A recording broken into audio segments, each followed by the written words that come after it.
de moins.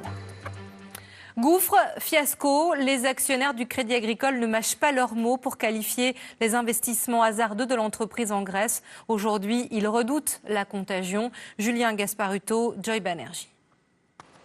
Elle est devenue la cible de tous les actionnaires. Amporiki, une banque grecque rachetée en 2006 par le Crédit Agricole et qui lui fait perdre des milliards d'euros. En arrivant à leur assemblée générale, les administrateurs du groupe expriment leur ras-le-bol. Mais regardez, ils nous présentent un bonhomme tout nu. Ben c'est nous qui sommes tout nus. Moi j'ai eu toute mon indemnité de retraite en action Crédit Agricole. On est ruiné par effectivement ces options stratégiques catastrophiques. Ce mois-ci, le cours de l'action Crédit Agricole est tombé à 3 €, soit une baisse de 70% en un an.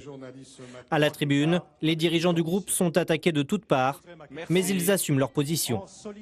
Je vais répondre à la partie de la Grèce sur laquelle vous revenez en disant vous n'auriez pas dû faire cet investissement. C'eût été bien de nous le faire savoir plus fort en 2006 quand l'acquisition a été faite. Depuis son acquisition, la filiale Amporiki a fait perdre 6 milliards d'euros au Crédit Agricole. Mais le groupe possède plus de 70 milliards d'euros de fonds propres. De quoi absorber les pertes pour cet économiste. Certes, il faut gérer cette banque-là. C'est un gouffre financier pour le Crédit Agricole, mais l'ancrage régional de l'ensemble des caisses et la solidité financière de chacune des caisses, et toutes sont solides, fait que le Crédit Agricole est bien évidemment à l'abri d'un quelconque problème majeur. Le Crédit Agricole reste toutefois la banque française la plus exposée à la dette de la Grèce.